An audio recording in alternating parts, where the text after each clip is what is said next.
مبسملا ومحمدلا ومسليا ومسلما أما بعد قال الله تبارك وتعالى ولا تقولوا لمن يقتل في سبيل الله أموات بل أحياء ولكن لا تشعرون عن أبي هريرة رضي الله تعالى عنه قال قال رسول الله صلى الله عليه وسلم لوددت أني أقتل في سبيل الله ثم أحيا ثم أقتل ثم أحيا ثم أقتل أو كما قال عليه السلام رواه الإمام الهمام البخاري في صحيحه صدق الله العظيم وبلغنا رسوله النبي الأمي الكريم ونحن على ذلك لمن الشاهدين والشاكرين والحمد لله رب العالمين۔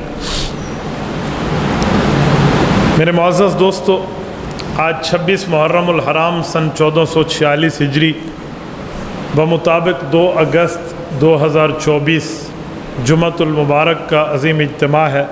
میرا جی تو تھا کہ میں اس دفعہ محرم الحرام کے خلاصے کے طور پہ آپ کی خدمت میں بات رکھوں، لیکن گزشتہ سے پیوستہ کل میں جو بات ہوئی ہے اس کے حوالے سے بات کرنا میں ضروری سمجھتا ہوں۔ ملت اسلامیہ نے ہمیشہ آزادی کا درس لیا بھی ہے اور آزادی کا درس دیا بھی ہے۔ اسلام جھکنے کے لیے نہیں آیا، اپنے باطل مخالف کو جھکانے کے لیے آیا ہے۔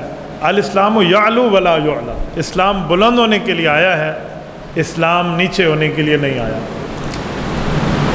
اور جہاں بلندی چاہیے وہاں بندے کو بہادری مطلوب ہوتی ہے۔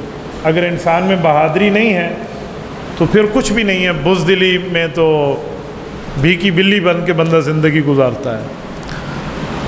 اور بہادری اس سرزمین پر اگر کسی گلی کوچوں میں پیدا ہوتی ہے تو اس جگہ کا نام ارض فلسطین ہے۔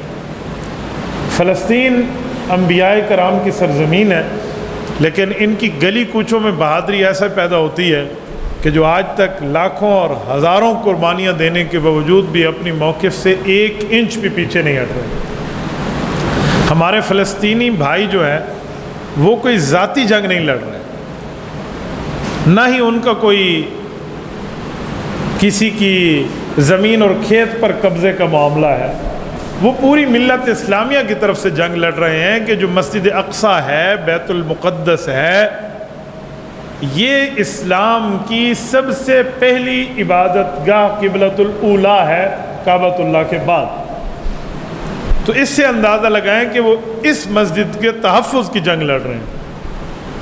آج وہ یہ کفار کے حوالے کر دیں، کروڑوں گنا زیادہ عیش کی زندگی گزارنے کے لیے ان کو چھوڑ دیا جائے گا، کسی قسم کا مسئلہ ان کو پوچھا نہیں جائے گا۔ تو وہ ملت اسلامیہ کی جنگ لڑ رہے ہیں۔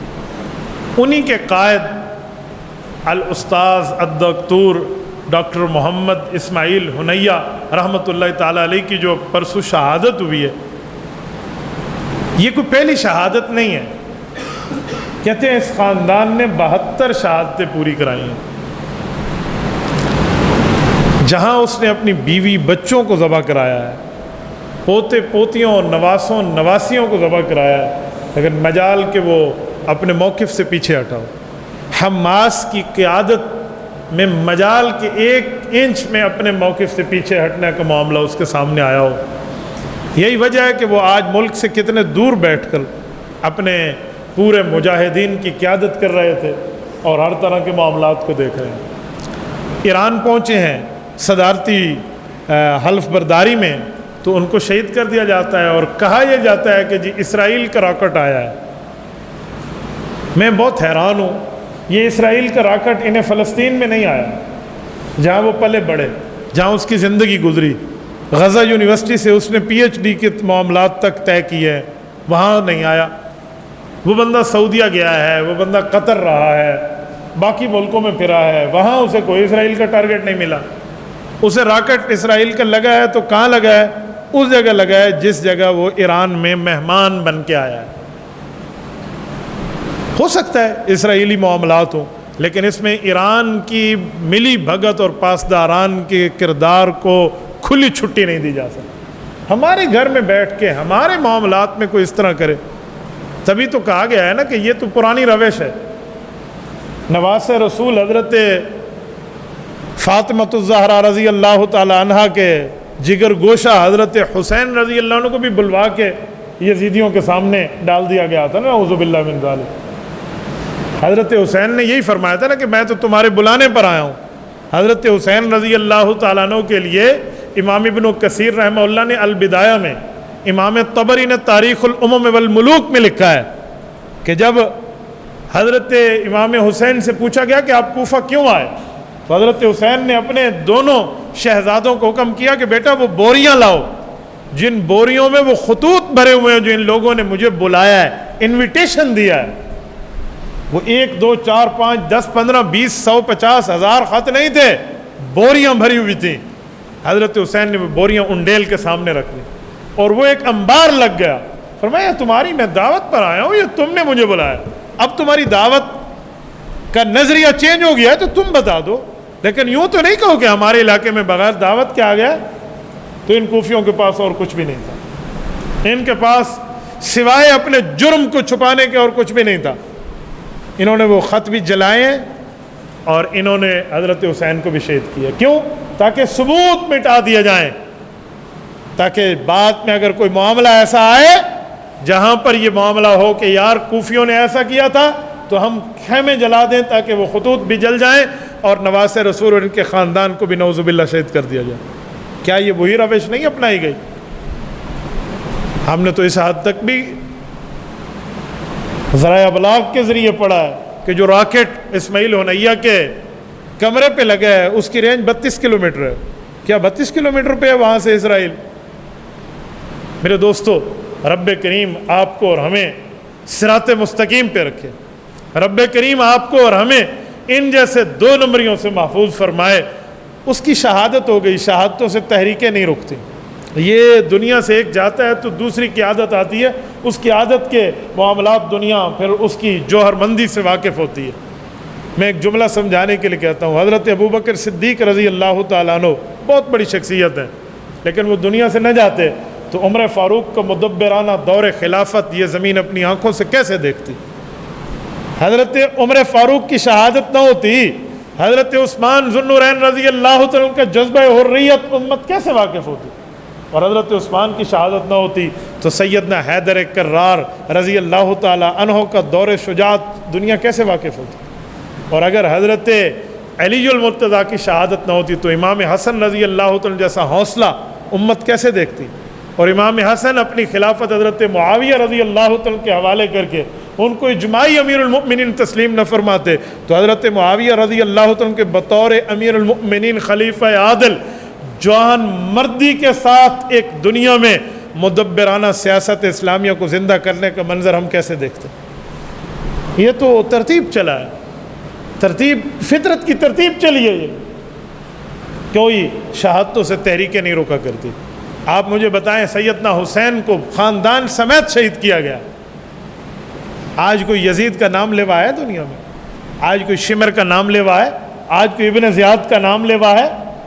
کوئی بھی نہیں ہے۔ آج کوئی اپنے بچوں کا نام رکھنے کے لیے تیار نہیں ہے، باوجود ہے کہ یزید نام اس یزید سے پہلے بہت اچھے لوگوں کے بھی تھے، اس یزیدی کردار سے پہلے اچھی صفات والے لوگوں کا نام بھی یزید تھا، لیکن اس کے بعد میں تو نہیں دیکھتا، بہت کم ہے، نام تک لینے کے لیے کوئی تیار نہیں ہے۔ اور حسین ہر نام میں زندہ ہے، ہر کام میں زندہ ہے۔ تبھی تو کہا گیا کہ یزید کی 2 پل حکومت تھی، حسین صدیوں حکمران ہے۔ یزید تھا اور حسین ہے، قاتل کا نام لیوا ہی کوئی نہیں، قاتلوں کو پوچھنے والا ہی کوئی نہیں ہے، اور مقتول مر کے بھی زندہ ہے، مقتول مر کے بھی اپنے مشن کو کامیاب کر گیا۔ اسماعیل ہنیہ کے بعد خالد مشعل کی قیادت میں حماس انشاءاللہ پلے گی، بڑھے گی، وہ مزید فلسطین اور مسجد اقصیٰ کی جنگ میں مزید آگے تیزی آئے گی، لیکن جہاں دشمنوں کا کردار، کافروں کا کردار واضح ہوتا ہے، وہاں منافقت کا کردار بھی یہاں واضح ہو جاتا ہے۔ یہ میں اس بنیاد پہ کہہ رہا ہوں کہ آج ہم اپنی نسلوں کو، اپنی قوم کو، اپنی اولادوں کو اور اپنی سامنے والوں کو یہ میسج دیں اور پیغام دیں اور بتلائیں کہ ہم لوگ شہادتوں پر رونے والے نہیں ہیں، ہم شہید کو لے کر بیٹھ جائیں اور رونا شروع کر دیں تو شاید یہ جواں مردی کا مظاہرہ نہ ہو، بلکہ آنسوؤں کو ضبط کر کے اس کے مشن کو لے کر آگے بڑھنا، یہ جواں مردی اور شجاعت کی داد دیا جاتا ہے۔ حضرت حمزہ سمیت رسول اللہ صلی اللہ علیہ وسلم نے 70 شہداء کا جنازہ احد سے اٹھایا ہے، لیکن یہی نبی ہے جس نے احد کے بعد جہاد کا وقفہ نہیں کیا، خیبر بھی جنگ لڑی ہے، فتح مکہ بھی لڑی ہے، اوطاس بھی لڑی ہے، غزوہ طائف بھی لڑی ہے، نبی علیہ السلام نے تبوک کا سفر بھی کیا ہے، دومۃ الجندل کے معاملات بھی سامنے ہیں۔ نبی علیہ السلام کے صحابہ برق غماد تک جانے کے لیے تیار ہیں، اور اس حد تک ہے کہ یمامہ کی جنگ میں 1200 صحابہ کرام کی شہادت ہوتی ہے۔ اللہ آپ کو لے جائے، سعودیہ کا دارالخلافہ ریاض سے 100 کلومیٹر دور 2 جگہ میں ہے، جبیل میں بھی ہے، جبیلیہ میں بھی ہے، اور الخرج میں بھی ہے، دونوں جگہ یمامہ کے شہدائے کرام کی قبر ہے۔ 1200 شہدائے کرام ہیں، صحابہ کرام ہیں۔ میں سمجھتا ہوں کہ جنت البقیع اور جنت المعلیٰ کے بعد صحابہ کرام کی شاید سب سے کثیر اور مبارک زیارت ہو۔ وہ وادی آج بھی یہ بات کر رہی ہے کہ اسلام کے لیے خون دیا جاتا ہے تو مومن کی شہادت اسلام کے خون میں زکوٰۃ شمار ہوتی ہے، یہ بزدلی اور پیچھے ہٹنا شمار نہیں ہوتا۔ وہ کہتے ہیں نا، جفا کی تیغ سے گردن وفا شعاروں کی کٹی ہے برسر میداں مگر جھکی تو نہیں۔ حضرت خبیب ابن عدی رضی اللہ تعالیٰ عنہ وہ صحابی رسول ہیں جس وقت کفار ان کو پھانسی چڑھانے کے لیے تنعیم سے باہر لائے تھے نا، مکہ مکرمہ میں اس وقت کفار کا غلبہ تھا، تو حرم سے باہر لائے، حدود حرم سے۔ تو حضرت خبیب نے 2 رکعت نماز نفل پڑھی اور بڑی جلدی پڑھی، اور کہا کہ میرا جی تو چاہتا تھا میں بہت لمبی نماز پڑھوں، لیکن میں نے مختصر اس لیے پڑھی ہے کہ تم لوگ یہ نہ کہو کہ رسول اللہ کے فرما بردار موت سے ڈرنے والے ہیں، کہ اس لیے نماز کو دیر کر رہا ہے۔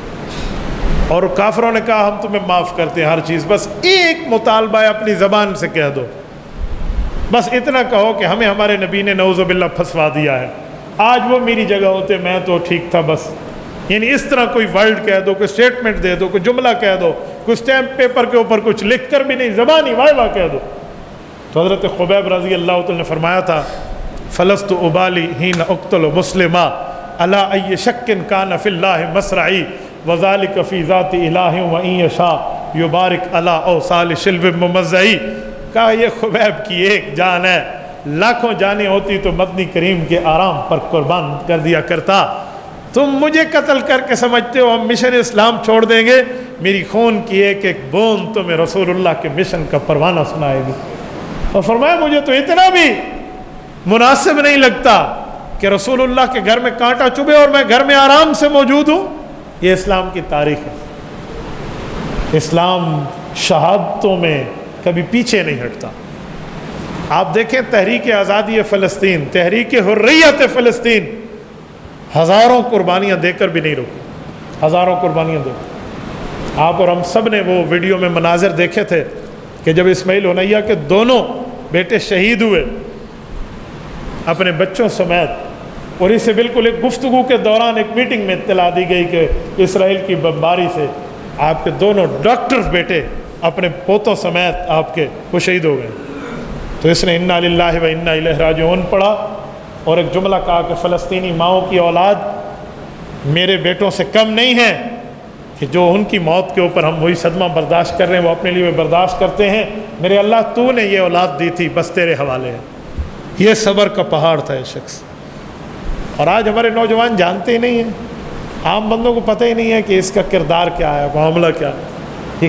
ہم یاد رکھیں جو قوم اپنے ہیروز کو بھلا دیتی ہے وہ قوم کبھی کامیاب نہیں ہوتی، کبھی کامیاب نہیں ہوتی۔ آج دنیا میں یہودیت بہت کم، عیسائیت مذہبی لحاظ سے بہت نیچے لیول پہ، مذہبی لحاظ سے کیوں؟ انہوں نے اپنے نبی کی تعلیمات کو اس طرح یاد نہیں رکھا جیسے مسلمانوں نے یاد رکھا۔ آج رسول اللہ صلی اللہ علیہ وآلہ وسلم کی زندگی مبارک کے لیے کوئی سوال کرے کہ نبی علیہ الصلوۃ والسلام ہفتے کے دن کیا کام فرماتے، کتابوں میں لکھا ہوا موجود ہے، ہم نکال کے بتا سکتے ہیں۔ کوئی کہ اتوار کو رسول اللہ کے معمولات کیا تھے، پیر والے دن، منگل والے دن، بدھ، جمعرات، جمعہ کے معمولات کیا تھے، ایک ایک معمولات بتایا جا سکتے ہیں۔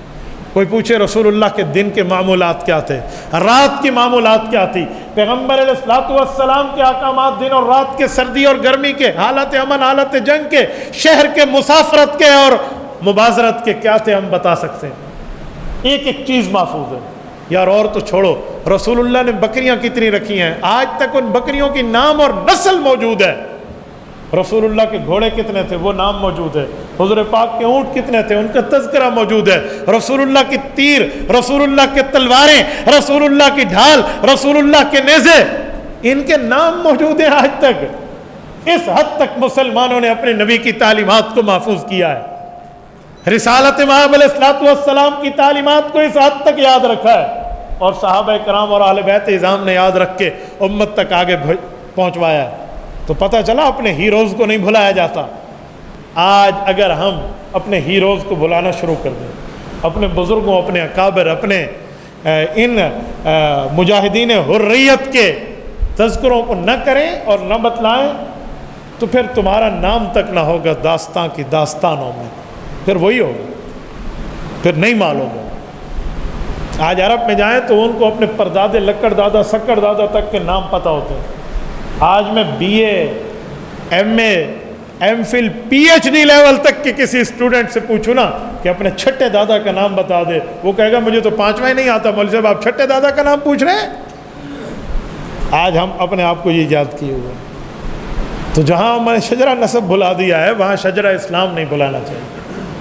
آج ہمارے بچوں کو اپنے تو اپنے غیر ملک کے کرکٹرز کے نام یاد ہوتے ہیں، ہمارے نیو جنریشن کو غیر ملک کے گلوکاروں کے نام یاد ہوتے ہیں، طوائفوں کے نام یاد ہوتے ہیں، جن کا نام سنجیدہ محفل میں نہیں لیا جا سکتا، ان جیسے ڈان سر کے نام ہمارے نوجوانوں کو پتہ ہوتے ہیں اور وہ بتاتے پھرتے ہیں۔ اور عشرہ مبشرہ پوچھ لیں، پہلے تو عشرہ مبشرہ کا معنی ہی نہیں آتا کہ عشرہ مبشرہ کیسے کہتے ہیں۔ جب بتایا جائے کہ عشرہ 10 کو کہتے ہیں، مبشرہ ان خوش نصیب صحابہ کو کہتے ہیں جن کو ایک محفل میں اکٹھی جنت کی خوشخبری ملی۔ اچھا، پھر نام پوچھے تو 2 سے 4، 4 سے 5 آگے بندہ نام ہی نہیں بول سکتا، معلومات تک نہیں ہوتی۔ اس میں جہاں وجہ ہمارے نوجوانوں کی ہے، وہیں وجہ ہم والدین کی بھی ہے، پیرنٹس کی بھی ہے، ذمہ داروں کی بھی ہے۔ وہ بتاتے اور سمجھاتے نہیں ہیں۔ کیوں نہیں بتاتا بندہ اپنی اولاد کو؟ روزانہ کی بنیاد پہ سمجھائے۔ میں آج صبح کی بات آپ کو اپنی اس لیے کر رہا ہوں کہ جو میں عمل کرتا ہوں تو بتاتا ہوں کہ دیکھو کیا جا سکتا ہے۔ آج صبح جب میرے بچے اٹھے نا، میں نے ان کے سامنے بیٹھ کے سورۃ الکہف کی تلاوت کی اور انہیں کہا تم سنو۔ چھوٹے بچے ہیں دونوں، چھوٹی بچی اور بچے اور نابالغ ہیں۔ کیوں کہا سنو؟ سوئے رہے تھے، لیکن میں نے انہیں سنایا اور پھر بتایا کہ میرے نبی علیہ السلام نے فرمایا ہے کہ اگر دجال کے فتنے سے بچنا چاہتے ہو تو ہر جمعہ سورۃ الکہف کی تلاوت کر لو۔ کیوں؟ مجھے میری ماں نے بچپن میں ساتھ بٹھا کے یہ بات کی تھی کہ بیٹا سورۃ الکہف پوری پڑھ لو، پوری نہیں آتی تو پہلا اور آخری رکوع پڑھ لو، دجال کے فتنے سے محفوظ ہو جاؤ گے۔ یہ میری ماں مجھے نہ بتاتی، آج میری جرت کیسے ہوتی میں اپنی اولاد کو بتاتا۔ آج ہم اپنی اولاد کے سامنے جتنا باقی معاملات کی تربیت کرتے ہیں، دینی معاملات کی تربیت کرنا فرض ہے آپ پر۔ یہ ٹیوشن والے استاذ کی ذمہ داری نہیں ہے، یہ صرف مسجد میں ناظرہ پڑھانے والے قاری کی ذمہ داری نہیں ہے، ہماری ذمہ داری ہے۔ ہم بتائیں گے، انہیں سمجھائیں گے، اپنی اولاد کو ٹرینڈ کریں گے اور ایک ایک چیز انہیں بتائیں گے اور سمجھائیں گے۔ میں کئی مرتبہ سنایا کرتا ہوں، آپ کے بزرگ اور بڑے میرے والد مکرم رحمہ اللہ کو جانتے ہیں، ان کا ایک کردار رہا ہے یہاں پر، لسٹ ہے پوری علماء جو ان کے شاگردی میں رہے۔ ہمارے والد محترم شیخ الحدیث حضرت مولانا محمود الحسن قریشی رحمہ اللہ، میں 12ویں نمبر پہ اپنے والد کی آخری اولاد ہوں۔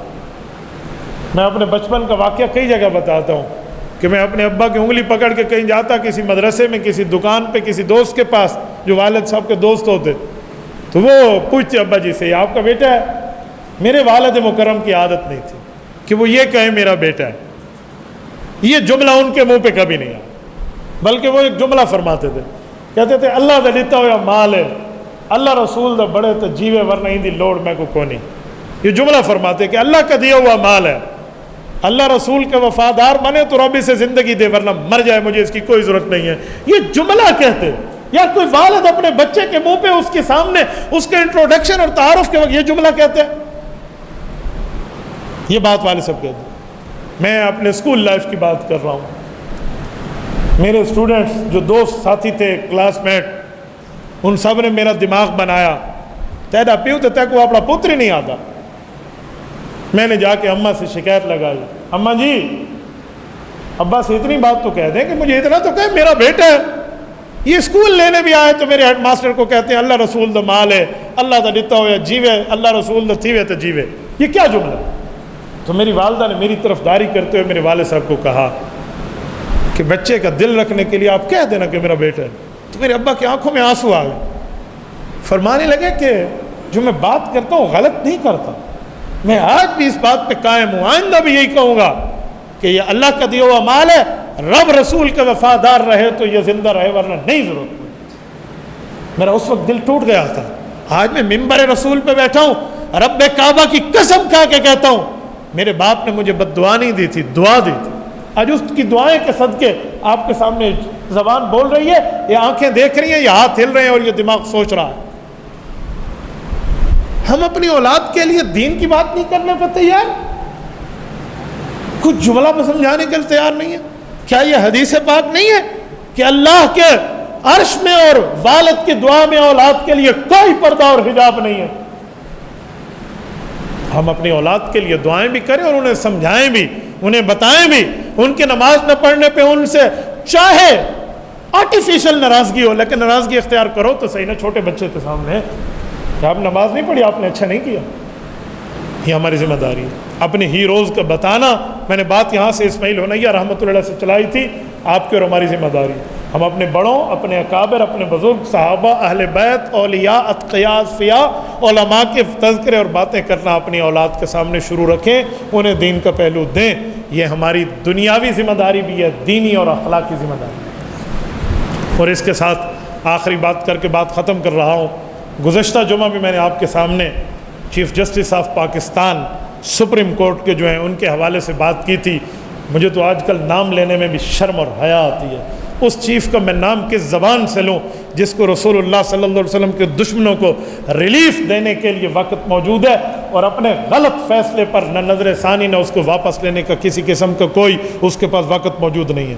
جب علماء کرام پورے پاکستان کے پیٹ رہے ہیں کہ یار یہ غلط ہے, آپ نے جرم کیا ہے شرعی طور پہ بھی, آئینی طور پہ بھی, لیکن چیف جسٹس صاحب اپنے فیصلے کو واپس لینے پہ تیار نہیں ہیں. ہم نے کل بھی اس فیصلے پہ جوتیاں برسائی تھی. یاد رکھنا ہمارا چیف جسٹس یہ مر جائے گا, اس کی قبر پہ بھی جوتیاں برسیں گے. ہم آئین اور قانون کو ہاتھ میں لینے والے نہیں ہیں کہ ہم کو اس کے لیے یہ وہ, لیکن میں جملہ یہ تو کہہ سکتا ہوں نا کہ ابھی تیرے فیصلے پر جوتیاں پڑ رہی ہیں, آپ نے توبہ کر کے اس فیصلے کو نہ لیا واپس تو تیری قبر پہ بھی جوتیاں پڑیں گی. رسول اللہ صلی اللہ علیہ وآلہ وسلم کے دشمن کے لیے یہ بات ہے کہ وہ گھر میں بیٹھ کے نا چار دیواری کے اندر جو اپنا گستاخی کا مذہب پڑھانا چاہے پڑھا دو.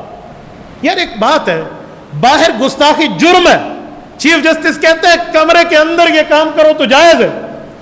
پھر میں ایک سوال کرتا ہوں, کل کوئی قادیانی حضور کی گستاخی کرے چار دیواری کے اندر تو چیف جسٹس کے نزدیک یہ جرم نہیں ہے, اور کوئی محمدی دیوانہ اٹھ کے کلاشنکوف کی 40 گولیوں کا ایک برسٹ اس قادیانی کے بھیجے میں اتارے اور اسے جہنم واصل کر دے, پھر اسے بھی نہ پکڑنا کیونکہ وہ بھی چار دیواری میں کر رہا ہے. اوہ میں چوک تے نہیں مارا.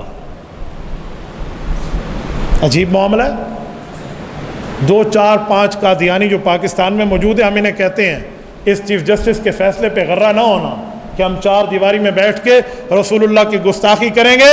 مسلمان جتنا بھی گیا گزرا ہو آقا نامدار پہ جان لینا بھی جانتا ہے, جان دینا بھی جانتا ہے. ہم نے تو کئی بار یہ روڈ پہ کہا ہے, کھلے عام کہا ہے کہ چیف جسٹس اگر یہ سمجھے کہ جی ہمارے فیصلے کی عزت ہوگی, ہماری عزت سے نام لیا جائے گا, نہیں. عزت ہے تو فإن العزت للہ جمیعا, فإن العزت للہ وَلِرَسُولِهِ وَلِلْمُؤْمِنِينَ وَلَكِنَّ الْمُنَافِقِينَ لَا يَعْلَمُونَ. قرآن کا اعلان ہے, رب کریم کا فرمان ہے کہ عزت اللہ کے لیے, اللہ کے رسول کے لیے, اور رسول اللہ کے تابعدار مومنین مومنات کے لیے, اور منافق اس بات کو نہیں سمجھتا. تو سمجھے کہ جو رسول اللہ کی عزت کا پاسدار نہیں ہے وہ قرآن کی نظر میں منافق ہی ہے نا. تمہیں اس معاملے پہ یورپ کی نیشنلٹیاں ضرور مل جائیں گی, قادیانیوں کی ہمدردیاں ضرور مل جائیں گی، ارحم الراحمین کے رسول اکرم صلی اللہ علیہ وسلم کی شفاعت سے محرومی ہوگی، یقیناً محرومی ہوگی۔